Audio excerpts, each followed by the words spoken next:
let's talk about it.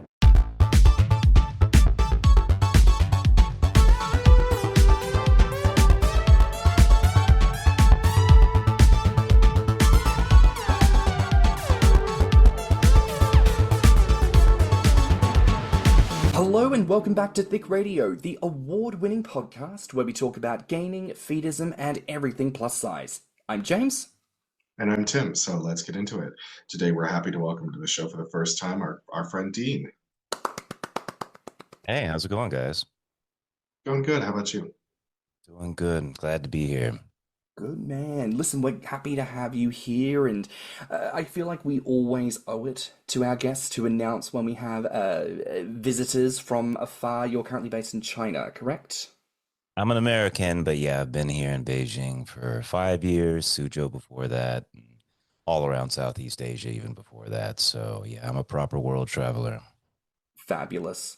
But it's always worth noting that we have people in the chat who it is early doors, so listeners, just be mindful of that. If we're thinking people might seem a little bit tired, they probably very well are, but we're here with grace and space to have good conversation today. So Dean, darling, you ready to get into it? I'm ready. Fabulous. Well, listen, first things first, how did you come to discover the gaming community? Well, I came into it right with puberty. You know, the very first thing I ever thought of as a sort of exciting erotic fantasy was gaining weight. I think a very typical experience for a lot of guys around my age is running across an old Goosebumps episode called Say Cheese and Die Too. And yeah, I was cursed ever since then. And yeah, it was always my obsession. And ever since I was 12, 13, gaining, feeding, growing, anything in the community that involved seeing somebody change became my fantasy. And I really, really made it a huge part of my life from that point on. Part of the Grommr community on and off. I was back in the beefy frat days, and I was actively participating in the scene all the way up until basically 29. So yeah, I was a very active member of the community for sure. I love that you reference so many of the classic moments, and it's so interesting to me because I've often shared how I was 12 when I first came across certain search terms on the internet when Yahoo searching was as valid a place to source information as Google was at that point in time. Oh, God rest the Yahoo groups that I was thoroughly addicted. So many Yahoo groups, so many. My inbox I had to shut down my inbox because I forgot to change the settings to not get daily emails. Oh God, yeah. And back when you probably would hang on just about every comment, every post, everything from all these random groups, you know, that first experience of chain lettering when you would like jump from group to group to group because all the things were like linked and interconnected, and it was just a magical time. A lot of college boys with beautiful bellies. I remember one. I was just gonna say College Guts. That was the most popular Yahoo group because there were like 16 of them. Like there was only so much storage space per group. So whoever, and I think he's still active on Belly Builders actually. The guy who used to post all of that, you know, fill up so many. I think by the time the Yahoo groups died, he was on like College Guts 16 or something like that. But I appreciate you sharing that origin point and, you know, describing really how you've had a storied history. You know, I think sometimes we take for granted just how many years we can sink into a community, right? And then in the blink of an eye, it's like, oh, I remember way back when, and it's like, oh, that was truly a decade ago, and then you're like, there are full bebes that have been born and are heading into high school in the amount of time that I have been a part of communities, which is a terrifying concept of time to think of things in. But reflecting on your time in the community, I believe at different times you pursued different aspects. You did a stint of gaining for yourself, and then you did a stint of feeding. Talk to us a little bit about those experiences. You know, what were some of the high points and what were some of the challenges that you experienced with them as well? Sure. I in the very beginning, I was just absolutely shocked that there was anybody into this, you know. So when I met people online, especially people in my local community of Texas, I was just completely blown away. You know, this was bigger than being gay to me, you know, and I began to actively talk to people online. And of course, as we talked about before, I found myself in this really crazy place where fantasy and reality were beginning to blur, you know? And I was always one of those guys that wanted the fantasy to become real.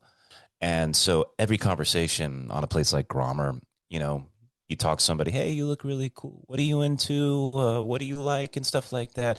Let's talk about it. Let's role play a little bit. Ha ha ha. This is really fun. Can we do it for real? You know, and things just would kind of spiral from that point. So I began to meet local people in my community. I guess I should have named them, so I won't. But yeah, but we would meet, and you know, it started off with like feeding experiences. Like I can remember one guy in my local community of Lubbock, and we used to do Krispy Kreme feedings. You know, go through a dozen each and stuff like that. And you know, these are young days, like 18, 19, that sort of thing, where you're just experimenting and stuff like that. But before long, like, you know, I started feeding people. I did a stint in Florida where I stayed with a guy for a week, and he was just like, you just stay on my couch and we're going to get you as fat as possible. And I was like, oh my God, it's my fantasy, this is awesome, you know. And it even got to a point where sort of after my undergrad, you know, I was one of those guys who got a useless degree and was dicking around for a while. And I met a guy on Grommr who I'm still friends with to this day, but he was my age, like 20, 21, and he was like, dude, let's just do it. Let's commit. You will be my feedee. I will feed you. And I moved in with him, and I stayed with him for 4 or 5 months, you know. And he was like, let's just do this. Let's commit. I'm going to blow you the fuck up. We're going to make you a 300-pound pig. And of course, you know, we get there, and fantasy and reality. And of course, you know, it was one of those things where we both immediately realized, oh, this is not what we imagined. You know, again, still very happy with this guy. Like, we're still friends to this day. But, you know, that's the young ignorance of exploring the community. And you start trying all these things. And I had some real sexual highs. I mean, we're talking about coming in 5 seconds, and you're just like a fire hose going all over the place because it's so hot. But there's always the come down afterwards. And, you know, the frustrating thing about gaining is once you come, you're still in it, you know, and that's part of what makes it hot because it is part of you, you know, and you really are living in it. And it is a change that manifests physically and mentally, and everything you do, everywhere you go, it is on you. It is something you are living with. So it's a whole nother level of commitment to a fetish. And that always appealed to me more than anything. But it was always it was always a challenge to try to meet that reality with the insane fantasies that were going on in my head. So bit of a rant there, but I'm sure you guys can empathize with what I'm talking No, like this is part of the reason why James has always said and has convinced me that gaining is more than a kink. It's a lifestyle because like you said, after you come, you're still in it. If you are the one that is the gainer, the weight is still on you. It's not just going to evaporate after you come, you know. So that's what makes it so much more of a sexuality and lifestyle versus kink. And when you were talking about, you know, the fantasies becoming obsessive, that's not uncommon. I mean, there are plenty of gainers that go through a phase like that, and some of them you follow it to its conclusion. You know, the death feedees are, you know, I think following that fantasy to its conclusion. So, you know, don't like. I sometimes I feel like gainers who are battling with themselves about whether or not to do it, like, don't beat yourself up too much. You know, like, it's really not something that you need to take yourself to task with, because it's just going to lead to a lot of like pain and resentment. And you know, like, I understand needing to put it away sometimes because I feel like there's going to be points in people's lives where they have no choice but to put it away for a little while. But I don't want people putting it away with resentment. Well, that's part of the broader conversation we touched on certainly over the seasons as well. Like, There just is no dialogue around the realities of gaining in your day-to-day life. You know, from a socio-political perspective, you are stepping downward in privilege into into a position of disadvantage through gaining. You are willingly accepting a shedding of your privilege of thinness that comes with life, and you know that this will happen because we are not idiots. We see how the world treats fat people. So there is a psychological question that we need to answer, like how prepared are we to step into this life and to live it fully, because we're not in a fantasy. We're not thin people role playing fat people. We are becoming fat people. That is our lived experience. And so that's a question that needs to be asked. And I think a big part of what, Dean, you were saying about it's fun in the fantasy, and then you get there and then you realize that the reality is so very different. And we don't talk about what that reality looks like. There could very well be very simple ways to make such a living arrangement beneficial for both parties, comfortable, and allow space for all that to happen. Don't know what they are. Why? Because we've been doing all this shit for decades. And there's no guidebook, there's no handbook. We don't have elders instructing on how you can achieve these same things. It's usually just, here's my recipe for a weight gainer shake. It's 15 liters of vegetable oil down the hatch. Well, actually, you know what? There you go. You write the gainer handbook. I hope somebody can actually do that. I love that idea of, it sounds so kind of corny, but elders in the community. I actually think that's completely necessary. Like, I would have been absolutely grateful to have a mature conversation as an 18-year-old on Grommr. Like, hey, listen, this is just so you know, once you come, let me explain to you what happens afterwards. Let me explain to you how mature couples exist. Let me explain to you how this looks when you're 40. Let me explain to you how you make this work. That would have been Absolutely. absolutely invaluable to me. You're a young person now who you're not considering how you're going to make your money in life. So it's fine for you to spend everything up because you're not really worried about that. But when, like me, you're 32 years old and I live in another country, baby. Like, my parents are not chipping in to pay my rent and bills. My family are away, and they also do not have the money. Like, I need to pay the tax man first. I need to pay my landlord next, and I need to pay my grocery bills, unfortunately, last. Because I can go without food, but if I don't pay a bill, a man comes to my door knock knock with a lead pipe looking to collect. Like, when you are grown, you have to do these things. These are non-negotiables, and it's how you can fit gaining into your life. And sometimes I do think, as much as the fantasy is you can just throw yourself into it and it's all going to be fine, we don't take enough time to really consider, like, how do you actually achieve that?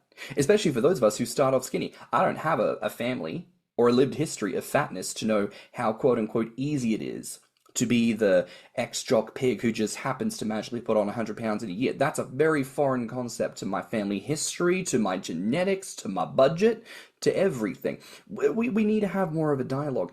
And actually, a point that you brought up, Dean, is something that really resonates with me.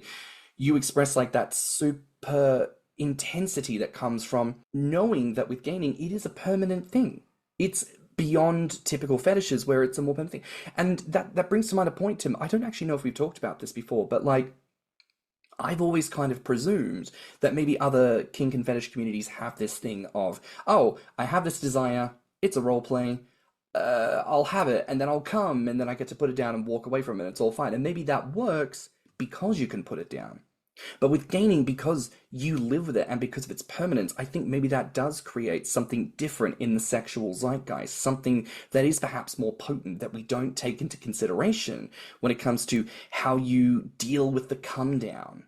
Or event drop in many cases, right? People who walk away from Grommr and, cruise gatherings and all sorts of things. People report on that intense sense of like, oh, fuck, this was the most incredible week of my life and I'm afraid it's never going to be this good again. Like, maybe there's more of a conversation around that. What do you think? Well, this gets very personal, and forgive me if it gets a little too analytical, but I've always believed that fetishes develop in your environment. I personally don't believe that I was born with this. I believe that there's a lot of psychological residue that led me to where I am right now. And I think the fundamental thing that really spoke to me at a psychological level about gaining was change. Growing up, I was always extraordinarily frustrated with the world around me because it felt stagnant. And it felt like everybody was always stuck in the same situations. Nobody was ever improving. Everybody just was miserable all the time. And so around that 8, 9, 10 years old range, I began to really get obsessed with seeing people physically change. Yeah. And it always blew my mind that there could be this change that physically manifested and you couldn't run away from it. And it would continue.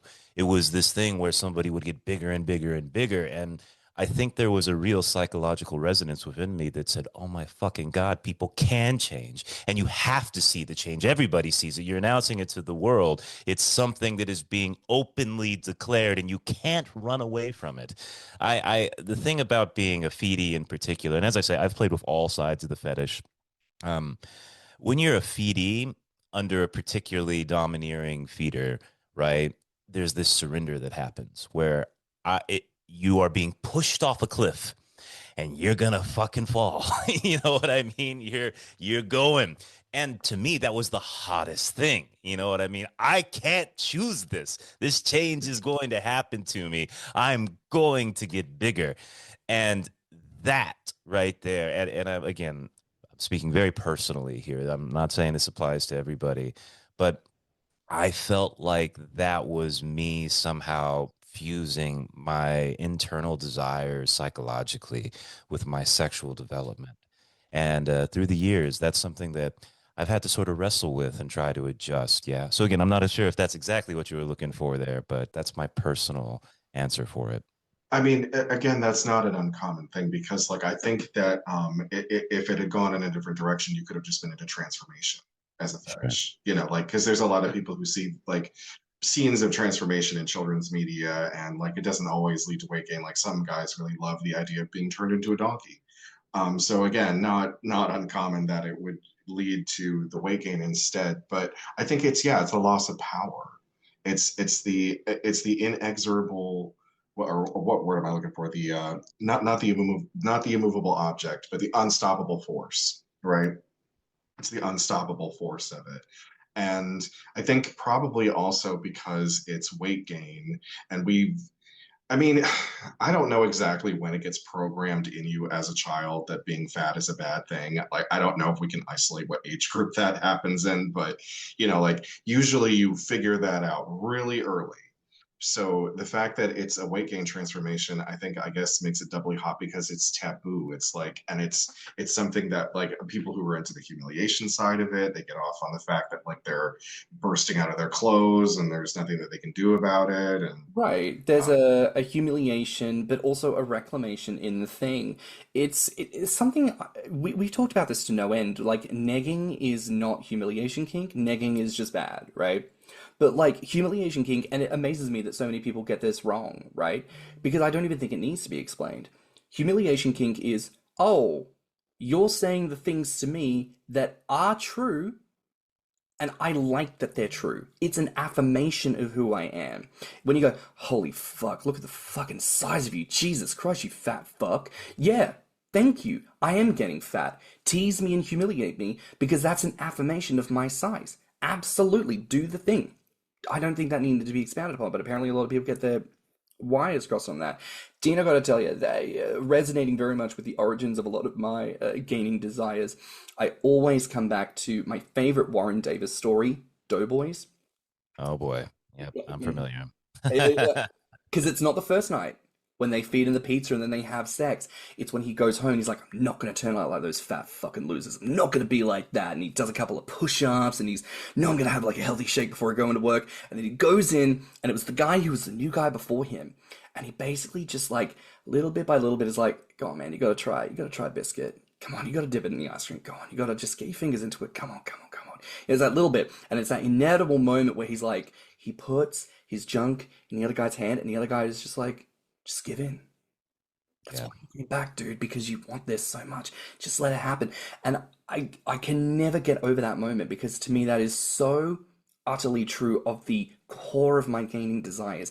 I don't simply want to become fat through happenstance. I want to be led to the cliff, and I want you to tell me to look at the precipice below, and I don't want you to push me.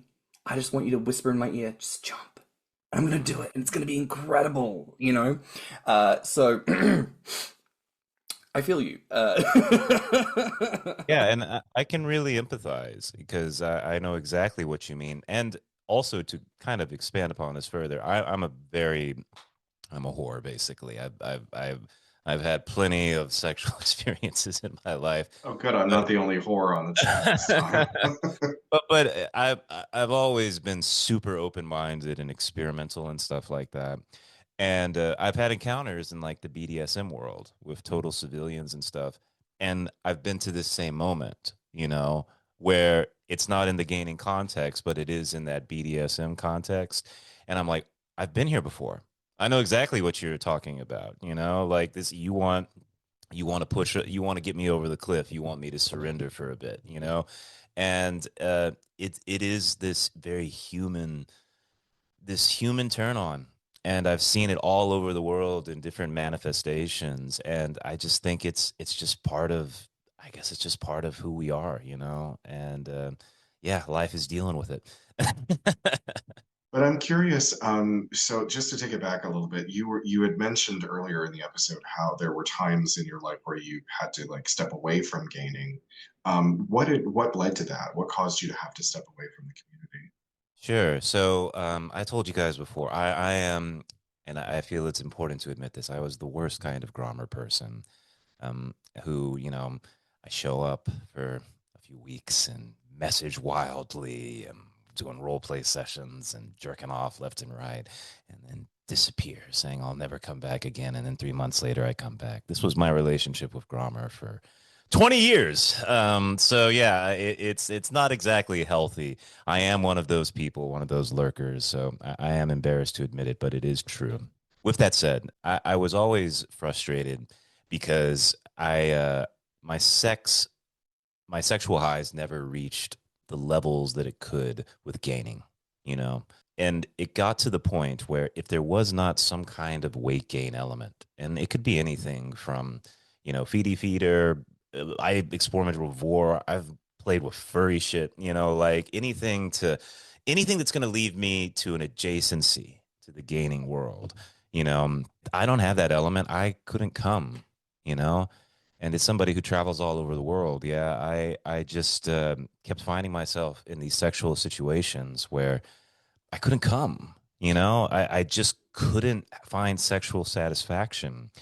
And as I got older and, eventually my ridiculous libido began to finally ease off a bit, I started to think about relationships more and more. And I'd had plenty of relationships in the past, but every single one, the gaining would creep in somehow, And some people were open, some people were all about it, some people wanted nothing to do with it. But it was always there, always playing a role, always kind of interfering. And there were these situations where I would be with good guys who I was like, all right, this could be a legitimate relationship. But the sexual element just failed over and over again. And that became an absolute curse for me. I just felt like I was incapable of having a healthy relationship. And I would see these guys on Grommr making it work, like really living out the fantasy, committing to the fetish and gaining weight and having these happy relationships. And I was just like, God damn, why am I in the smallest fucking fetish community in the world? Like to be in China, like in Texas, I was in a little town and there was a couple gainer guys in my city. I'm in fucking Beijing with 17 million people. There's 5 guys on Grommr, and it's just one of those things where you're like, what am I gonna do? So I found myself in Asia, and you'll forgive the stereotypes, but this is the land of the twink. Everybody's 5'4" and 120 pounds. You know what I mean? So I was just like, I have to make an adjustment here. I have to either, learn to somehow maybe get an online relationship, put the fetish in some kind of compromise position, or find a way to move away from it. And so what ended up happening is I met a really great guy who I started off as friends. Like it was a purely non-sexual relationship, but the relationship got deeper and deeper. And eventually we wanted to add the sexual element, and I was like, I don't think I can. You're a 120-pound twink, and I jerk off to some kinky shit, and then you have to have that conversation. Like, let me show you my community. And, you see their eyes get wide as they're like, oh, Jesus Christ, this isn't just a little, you're talking about the big boys. And I was like, yeah. And so I engaged in a process of involving a really great partner, really getting into tantric meditation as a way to kind of, not as a religious thing, as a way to kind of help my mind focus. Yeah, to help me realize where my thoughts were going and trying to redirect them in other ways. And very intentionally taking the porn that I was watching and pushing it in another direction. And eventually I got to a point where I began to get sexual satisfaction from a world that I wasn't really into, Asian guys, twinks, and all that. And I'm not gaining never went away. And I want to be clear, of course, I really love and respect the community, especially those who can really make it work. But for me personally, for the sake of living off in a country where it's a rare, rare thing to find, I had to make adjustments. And eventually I got to a point where I had a healthy civilian relationship, where we have a healthy sex life. And I feel like that's kind of why I wanted to reach out to you guys, not because there's something wrong with the gaining community, but because people have to make adjustments sometimes. And it can be really, really difficult to try and find that balance between this very strong fetish within you and also wanting to have healthy relationships and balance between the two. So yeah, that's kind of my story. A really long rant there, but yeah, that's why I was And talking to you guys. it's something I think that a lot of people probably don't consider is that the gainers who are living abroad, either for work or as expats, are probably experiencing the same things. I mean, depending on where they're living, it could be a village, that's maybe like close to the proximity of a large city, but it's like 2 hours away or something. And it's just the more we talk about the fact that it's hard for gainers to form a community, meet up, and form friendships and relationships, it's just across the planet. I mean, it's worth noting, we talked about this at the announcement of the season, right? As always, we do culture apps where we're exploring the gaining experience all around the world. And Tim and I have had the unfortunate reality of having basically crossed all of Asia off the list. And I think we've only interviewed people from like 2 or 3 countries. And there's a part of me that looks at that and goes, damn, that's a real shame. But I think that there needs to be an understanding of a culture and a place in the world where things are different and where communities aren't so big and where concepts aren't so readily able to be explored. I mean, we've spoken with people from China before, friends who are American and are there for, teaching as English teachers. And they've certainly expressed that, like, being queer is a very difficult thing. It's all very hush-hush, So there's almost an element of, like, oh, there's no gay community, babes. Like, you've got to get the gay thing down first. Like, there are bigger fish to fry, I think, being in certain places in the world. And you are right. Sometimes other things take priority. I feel like we talk about this all the time. In fact, we had this conversation. We spoke to some guys about the Freshman 15. And it was a really enjoyable thing to really unpack, how much of this was fantasy versus reality. But also, they themselves are young. They're in college right now and still figuring out how to marry up the desire to gain with the realities of gaining. And I think it does just come back to that thing. There's no conversation on how you make this real and how you can make it tenable in your life. Because, how do you make gaining work as a penny pusher, bottom of the rung ladder person who's earning pennies? Like, how do you do that? It's going to be some amount of eating boiled rice, and doing that every single day. It's going to be some amount of boost and gavaging yourself ever so slightly to try and get the calories in if you want to make those gains happen. There's a certain amount of regiment that is in direct opposition to how so many gaining fantasies operate. Gaining fantasies are all about being lazy and having everything brought to you. But most of us, and especially in this economy, cannot afford to DoorDash every single fucking meal to your home. Baby, you gotta get up and cook. You gotta use your kitchen. You gotta budget. You've gotta do these things. and we don't talk about that. And I really respect, as you say, taking steps to learn to be at peace in your body. Because as you say, it's not like those desires went away. You had to really work at yourself to say, well, this is the situation that I'm in now. Like, how do I find fulfillment regardless? Because you shouldn't have to go without just because you don't have that particular thing there. So I think that's a very, and I will say, courageous thing to do, because I think that there are a lot of people who, if they were faced with the same quandary, I don't know So what. if you don't mind me probing a little bit, when it comes to like, like how are you dealing with the desires now? Like, are you basically like, I guess I'm trying to ask, are you allowed to still jack off to fat porn? I don't. It's not because of some kind of restriction. It's just that I've been able to mentally train myself to basically not need it. What and that let me explain what I mean by that. I still like I go to a Korean spa like 3 times a week, and you'll see gigantic Beijing guys in there, and I will look at them and go, God damn, that is a beautiful man right there, you know. But what happened is again, I don't want to sound like I'm too much of a cultist or something like that. Is I got really into meditation. I meditate an hour every day, and what I trained myself to do was to be extraordinarily aware of where my thoughts go. And I've gotten to a point where I see like those are horny thoughts. You know, these are worries. This is anxiety. And when I recognize those thoughts, I can very easily shift my attention to other places. This took about 3 years.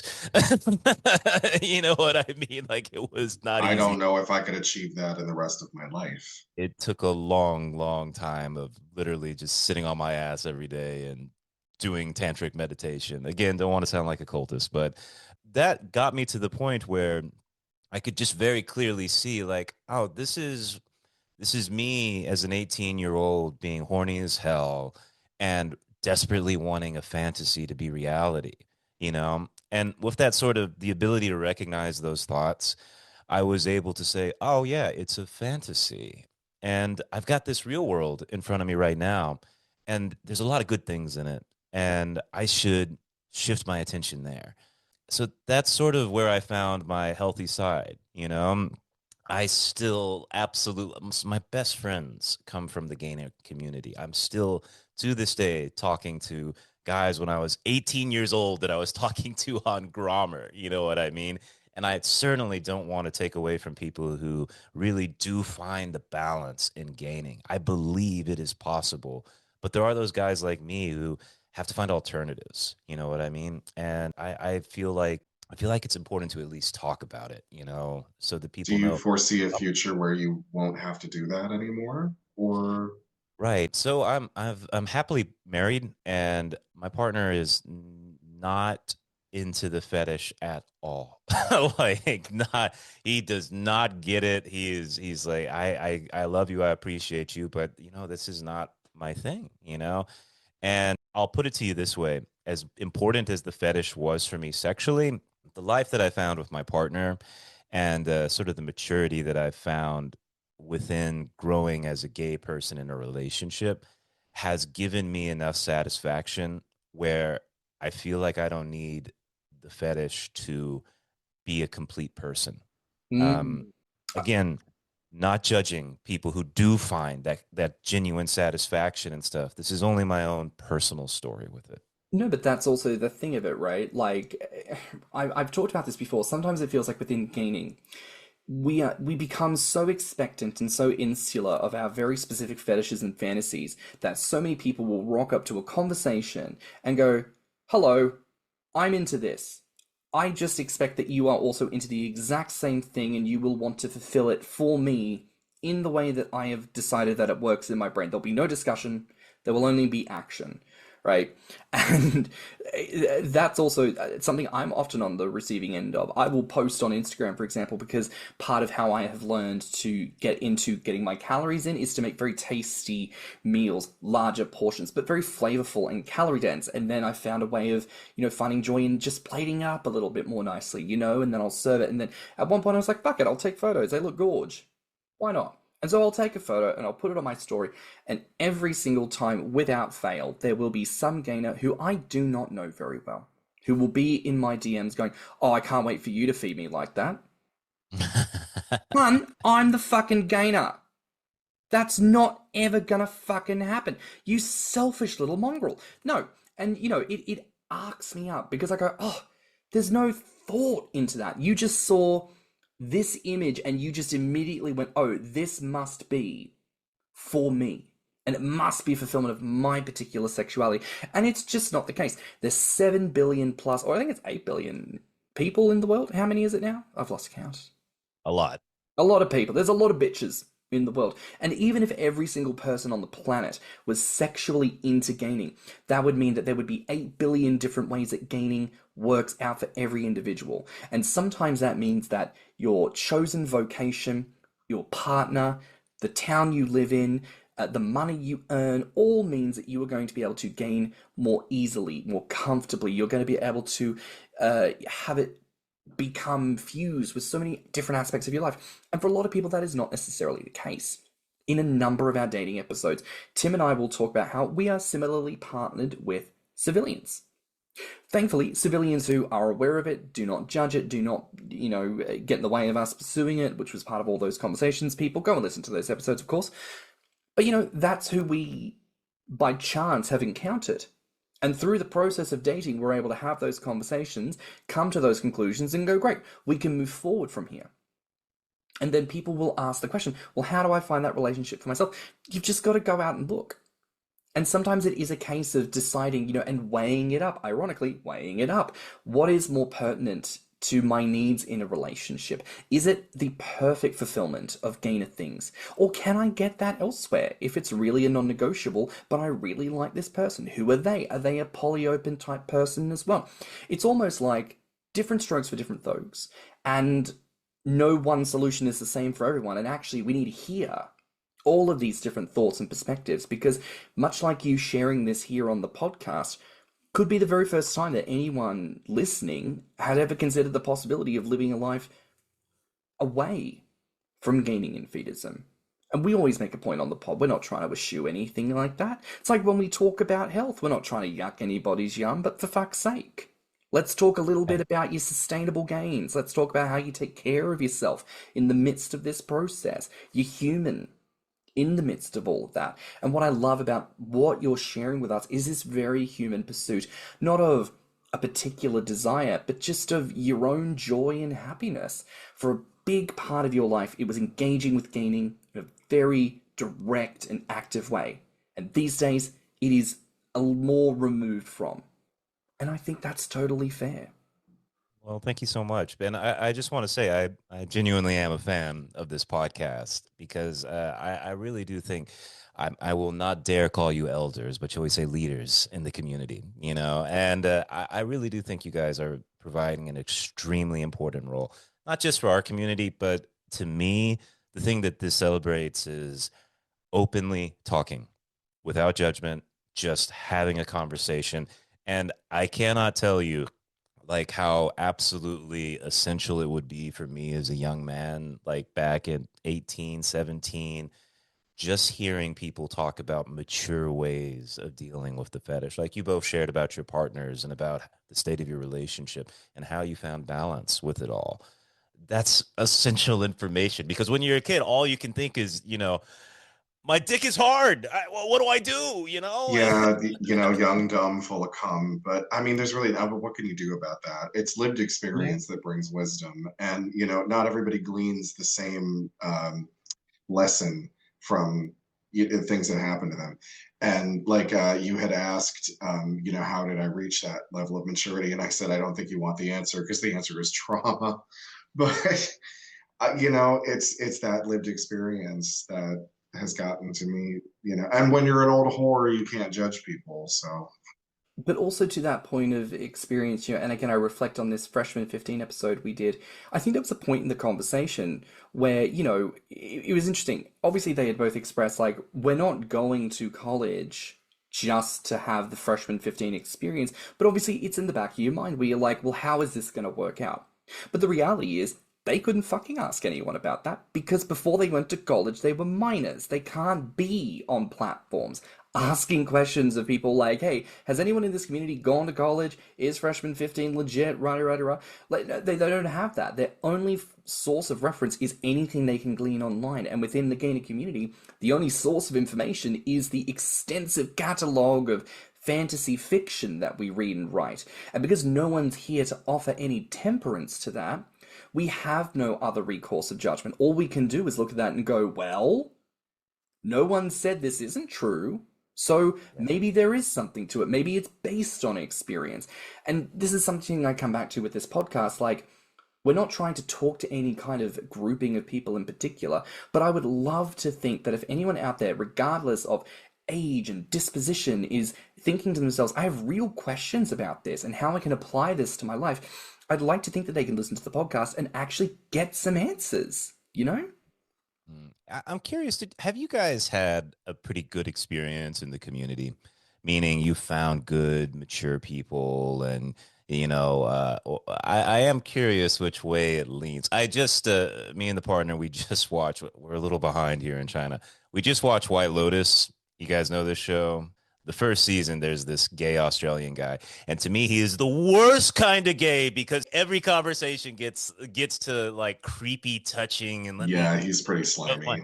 Oh, it's just the worst. But I remember those, not just on Grommr, but like I remember those feelings all the time. Just everyone was thinking with their dick and stuff like that. I am curious, were you guys able to find those healthy relationships, community? Where did it immediately go to sex? I think like any community, it's a mixed bag. I mean, yes, there are plenty of community members out there who very much enjoy indulging solely in fantasy with their cock in hand, and they want to do the role playing and they want to get the private pictures and all that. There are the gainers who are very nonchalant about it, and they, this is just a part of their life, and they do so many other things. They've got PhDs, and they're, sitting on boards of major companies and whatnot, and this is just, the thing that brings them joy. And then you have the gainers that are willing to philosophize with us, like the people that we've had on the show, the people that we have on our live streams, the people that we tend to bring on the most often are people who are willing to pontificate about this with us, so I couldn't really give you like a pie chart, but like, I think like any community, you're going to have just a variety of members. And well, I asked because you guys seem to represent the better half. Yeah. And I was like, maybe you guys have found the solid community, the solid bros, and that's neat to see. I hope there's more people like you guys out there, I'd like to think so. In terms of, do I feel like I've had good experiences? I think with most of the people we've had on the podcast, ultimately we invite people into this space to have conversation. And I will not forget one of the very first episodes we recorded, the guest, after the recording, took time with us to say, I have never called myself a gainer out loud before. They'd acknowledged that they typed it, that they must have role-played it 1,000 times, but they have never, with tongue, teeth, lips, gums, and breath, ever formed the word gainer and described themselves. And they had a moment in actually having an opportunity, in conversation, in communion, in community with one another, to actually have that. So I appreciate very much that you like what we do and that you see the work that we're doing. And I would like to think, that what we do here can represent more of the forward thinking, more of the deep conversation. And I think coming back to why we even have you on today, we never shy away from the big topics, from the deep topics. And I think this is a real opportunity to dig into the realities of, yeah, there are people who ebb and flow with gains. Yeah, there are people who do whatever they do. But in your instance, you've really had to remove yourself in a large way for a lot of the reasons you've discussed.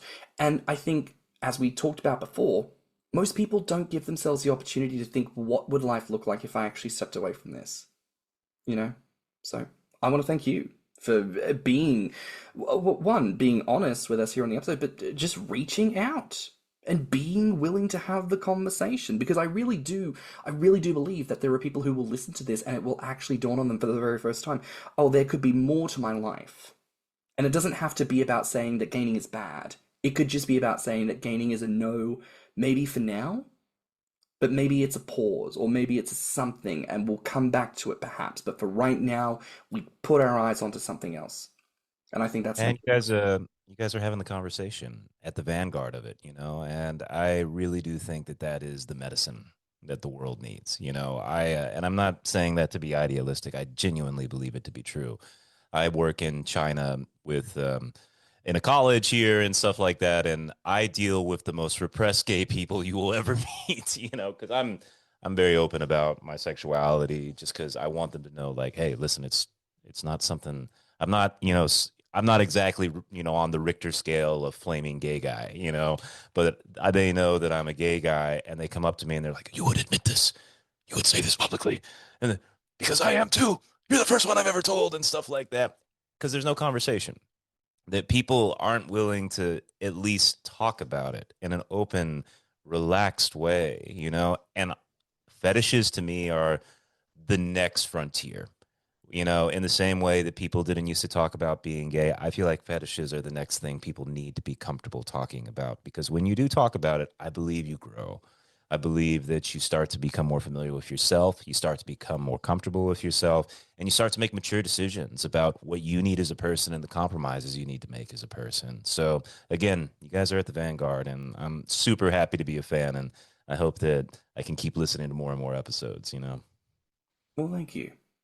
There was a question we wanted to ask around, you how you still respect gaining for other people, and we wanted to ask how you came to that place. And I feel like you've really talked us through that sense of meditation and really learning how to understand what fulfillment can look like for you now. But for maybe for people who might be more curious to know a little bit more, can you express for us, as much as you want to share, what did fulfillment look like to you back then, and what does that fulfillment look like now?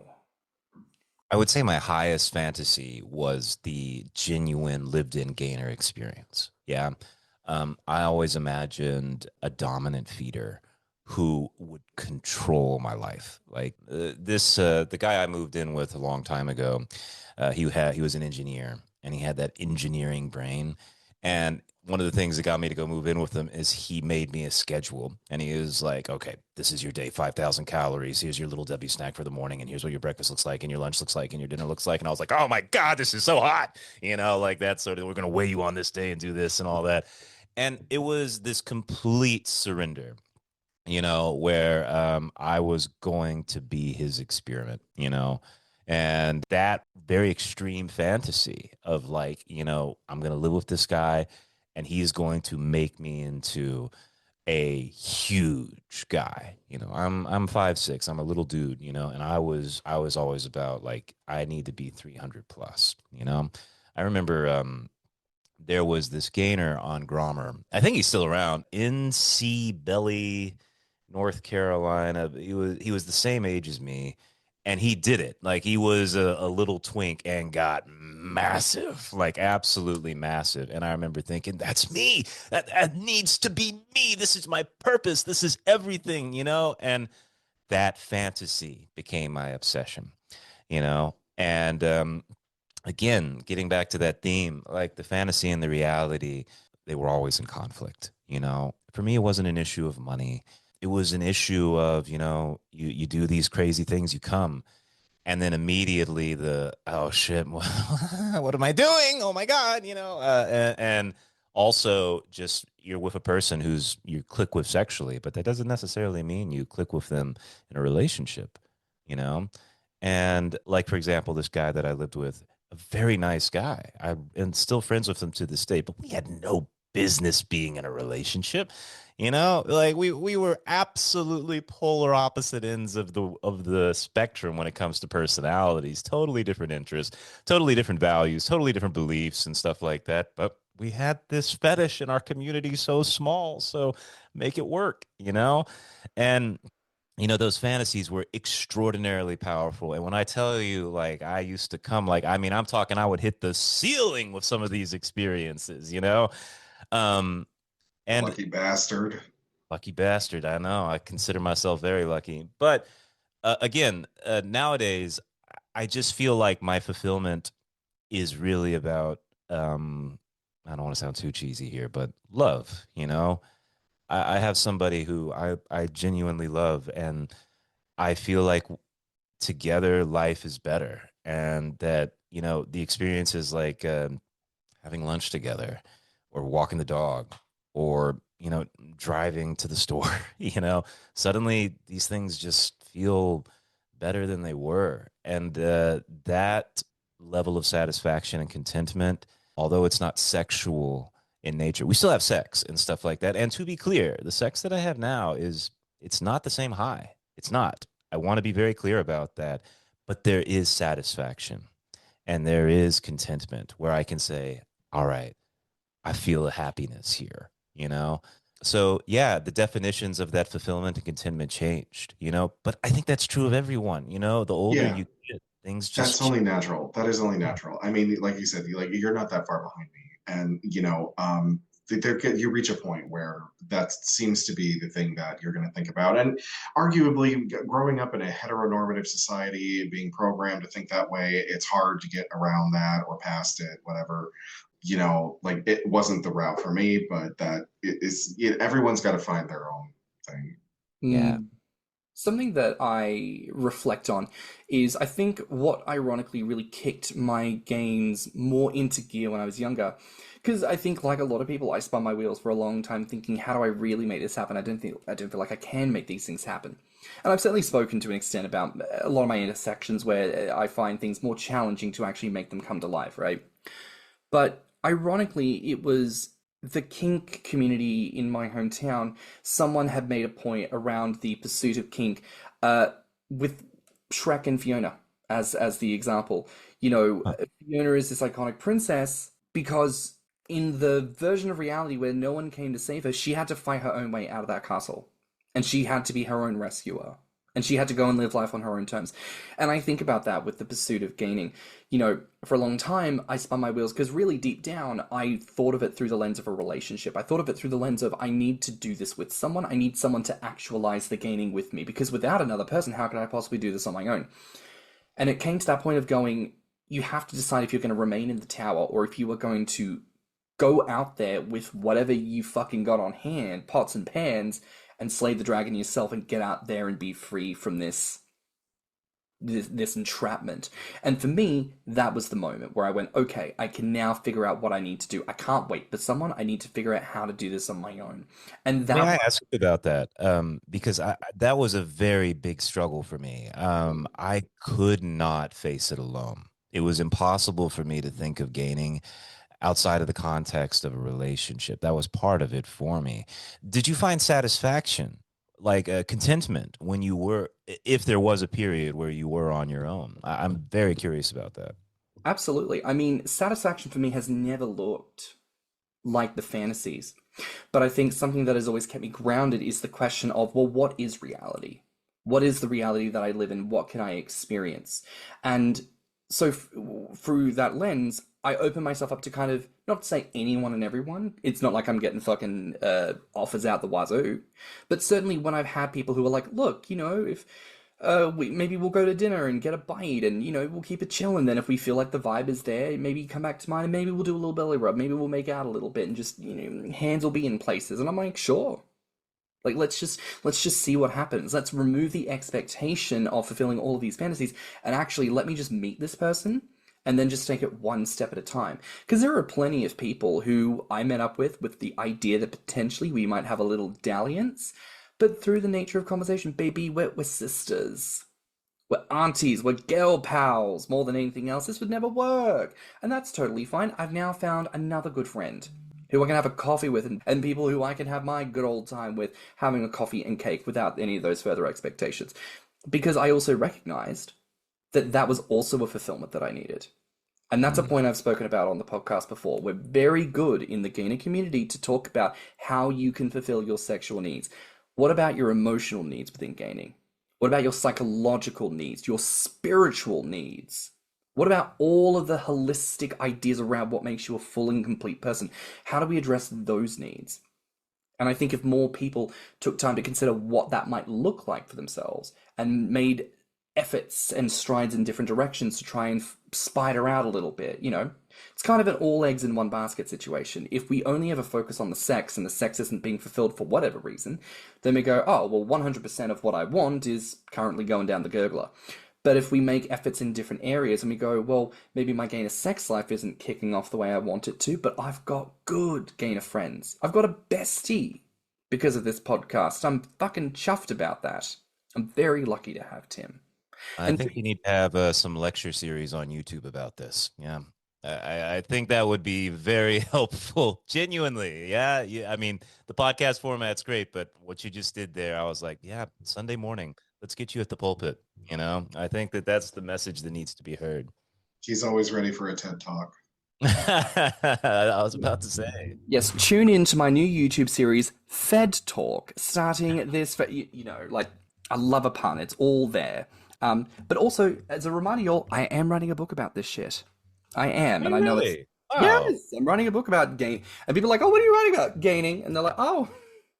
Is it more anecdotal or academic? Like, what's your approach? Like, this is my story, or this is the community, or this is like the history of gaining? Like, well, I'm just very curious. It's a little bit of everything, and I don't mean to say that as if it's not got a sense of direction, but it's kind of like, and I've said this again with this podcast, so many times we have topics and conversations, and it's like, baby, this is the first time in human history this conversation and topic is being discussed in public. It is groundbreaking every time we release an episode. And I feel the same way with authoring this book. It kind of feels like there is so much that needs to be written about. It's almost a question of like, what makes the cut? And then I'm finding that a lot of things that aren't making the cut, I've still squirreled away because it's still good. And then I'm thinking, God, this is book number 2.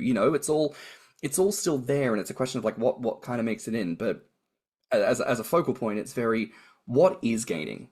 Let's have some clarity on who and what we are first and foremostly. Let's get some knowledge around about it. Let's cover the ground rules. And once we do that, maybe then we can dig a little in depth. Maybe we could do a series of vignettes interviewing people about their experiences across all the different intersections, So I've got plans, I've got wants, I've got desires. And if anyone listening has any interest in that, please reach out. I'd love to collaborate with more people on it. I'll be the first to purchase. So the shift that you've had in your life, like how do you feel that it's affected? I mean, the shift that you've had in gaining, I should clarify that.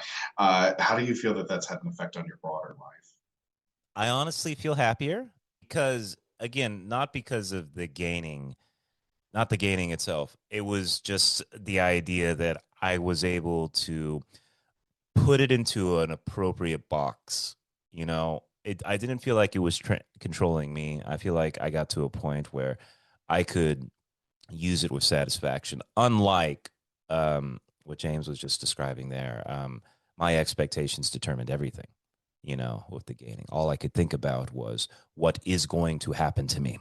And I believe that led me to a lot of depression with gaining. Again, I don't want to paint it as a terrible thing. It's not.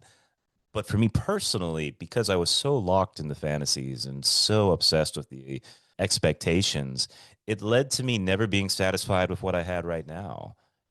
Like when I was alone and I didn't have anything and I was just on Grindr in Shanghai trying to get some ass, like I just remember thinking like, this isn't what I want.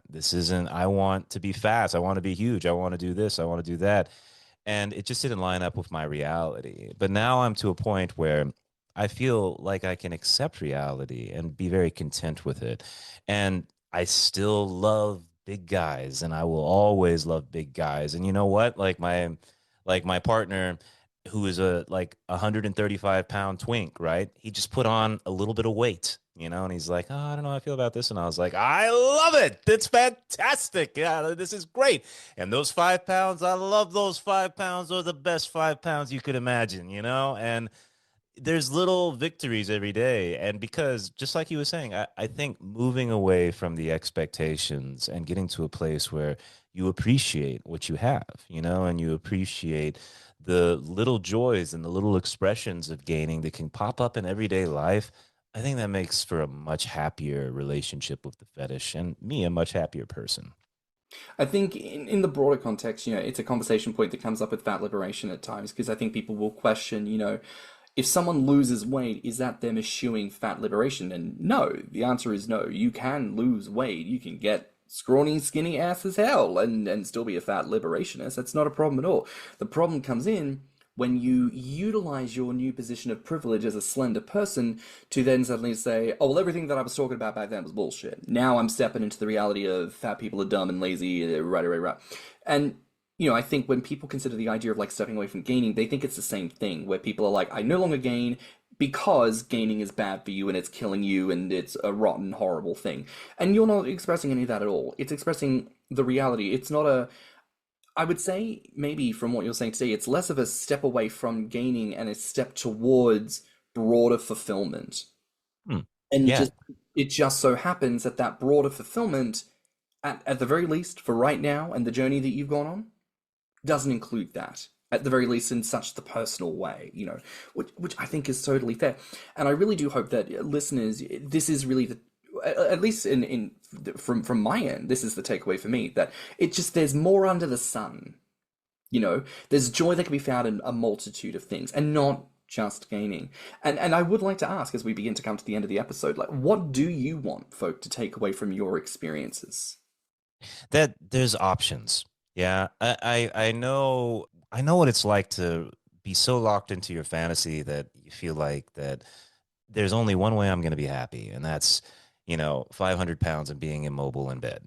I definitely know that feeling, but I also know the competing feelings of wanting a meaningful relationship, of wanting to have a life outside of the fetish. And we happen to be part of this community where this is something that we don't take off after we come, and so finding the balance between all of those elements can be so frustrating and so annoying. And you guys found your own ways of dealing with the fetish, and having civilian relationships, having open relationships, monogamous relationships, gaining by yourself, doing it with other people, or putting it in its own little box, mentally. I just want people to know that there's a lot of different ways that you can process your sexual journey. I think that there's a lot of temptation.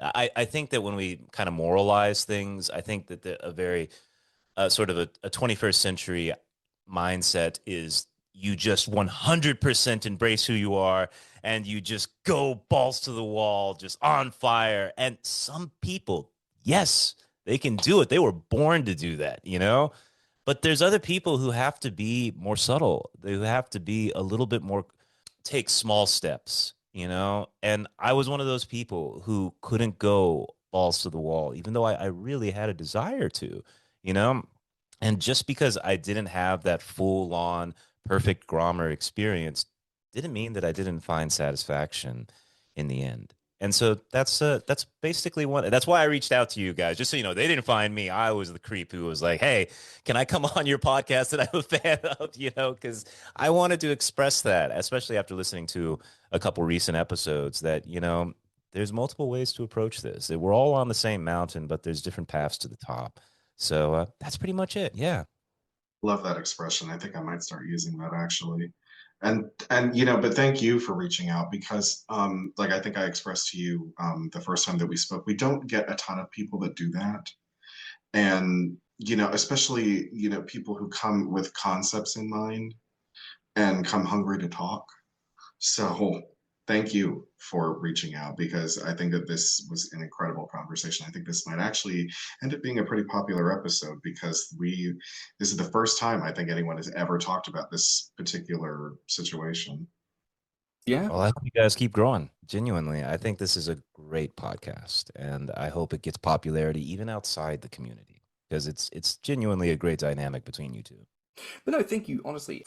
And before we go, I just want to quickly bring up here, you have a podcast of your own, correct? I do. It's called the Divine Brothers Podcast. People, you do not have to listen to it. It is not in the same vein as this. It's a bunch of boring history people talking about books. But if that's your thing, go find us on Spotify. There you are, the Divine Brothers Podcast. But honestly, Dean, this has been an absolute hoot. I think this has been such a great conversation. I'm so looking forward, personally, to listen back and edit it and put it all together. But thank you so much for your time today. My pleasure. Fabulous. Now, listen, where can our listeners find you online? I don't really have any social. I'm in China. It's all blocked with the Great Firewall, you know. I got an email, you know. I can find I don't know. I'm sorry. I don't really have anything to share. I have a WhatsApp. I have a WeChat. Okay. You know what? Sorry. We'll get Dean's email and we'll put it in the show notes. Okay. But only for serious inquiries of giving love and adoration to our fabulous guest for today. But I think that is it for another week here on Thicc Radio. Please remember to like and subscribe, rate us 5 stars, and leave us a good review. Now listen, if you liked this episode, the podcast, our guest, or just us in general, please share it with your friends and encourage them to tune in. You can find me on Instagram and BlueSky at stannnum. And you can find me on Instagram at ThiccMouse and Grommr at Orpheus. You can also look us up on Instagram, YouTube, and TikTok at Thicc Radio, or on our website at podpage.com/Thicc Radio. If you want to become a financial supporter of the show, you can donate to our PayPal, and you can always write to us at thethiccradio@gmail.com. So until next time, bye, Fats. Bye, Fats. Bye, Fats. Let's talk about it.